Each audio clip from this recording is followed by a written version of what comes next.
Cool. So now we're going to talk about concavity, which, if you recall, is the one where we think about whether or not the cup is up or down. So in more technical terms, something is concave up, and I think I'm going to use this spot right here. So I think this is concave up because the cup is facing up. It's like it's set on a table or something. So that's where we're going to talk about. A function f is concave up at x equals c. So I think we're going to call this c here. If there is an open interval on the x-axis, so this is the x-axis here,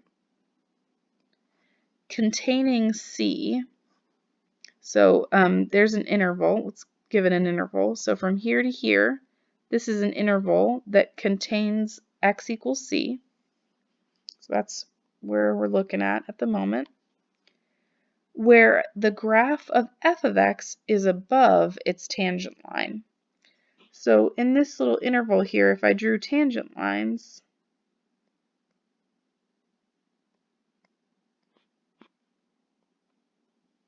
notice all of my tangent lines are below the actual curve of f of x. If that's the case, then it's concave up. This is kind of an unusual, definition, so please feel free to ask questions as we try to work it out. Let's see. So it's something is concave down, and actually let's use right here. So I'm going to use this interval from here to here, where I've just drawn, and we're going to make this value right here. I'm going to make this be x equals c. So a function f is concave down at x equals c if there is an open interval on the x-axis. So I'm saying the interval from here to here. So, and that contains c, where the function is below its tangent line. So at all of these points, if I draw a tangent line, the tangent line is above the curve. So I gotta be a better artist than I am. So because that's the case, this is concave down at that point.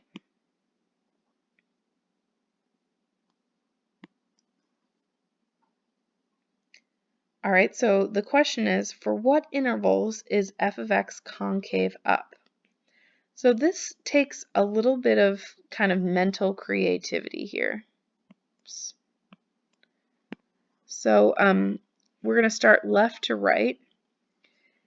And I feel like, I'm just going to draw a whole bunch of tangent lines.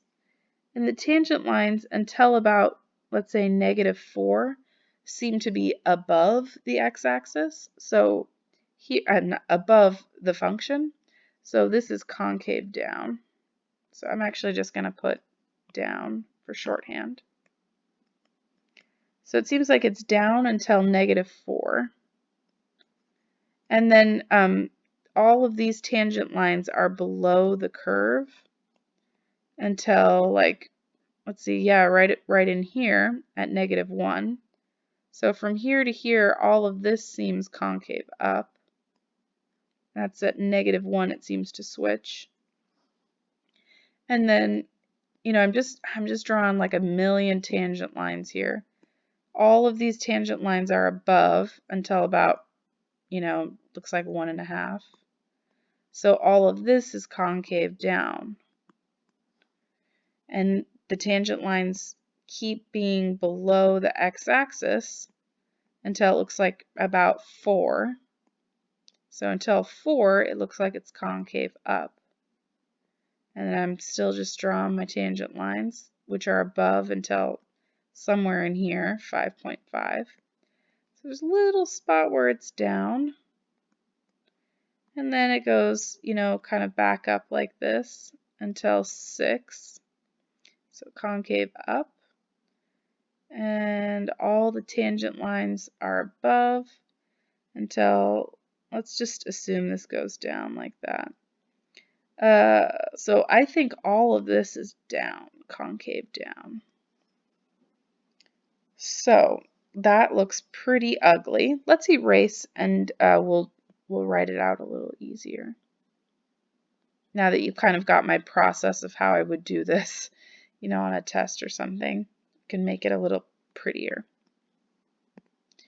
Okay, so I think it's concave down, and actually I've already forgotten. Okay, we're doing concave up.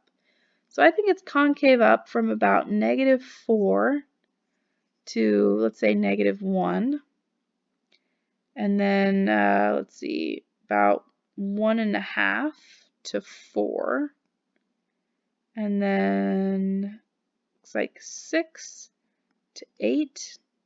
And then, actually, I don't know about that. Yeah, we'll say that continues down like that, just to make it easier.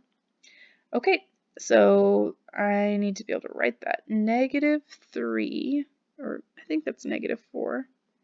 -4 until -1.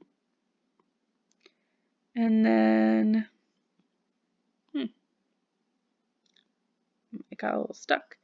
1.5 to 4.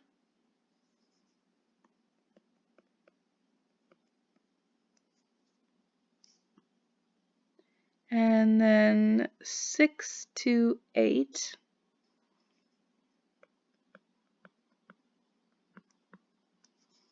I think that might be it for concave up. So yeah, I've got this bit, that bit, and that bit. Yeah, so that's it's kind of, it's a little, it takes a little getting used to. So it's concave down everywhere else, you know, all the way to here, all the way to there, all the way to there, and all the way to there. So it's just whatever's left. -infinity to -4. Excuse me. -1 to 1.5. 4 to 6. Oop. Freudian slip right there. 4 to 6. And then 8 to infinity.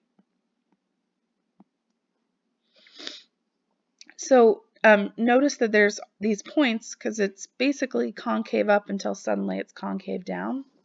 At those points where it changes, that's an inflection point.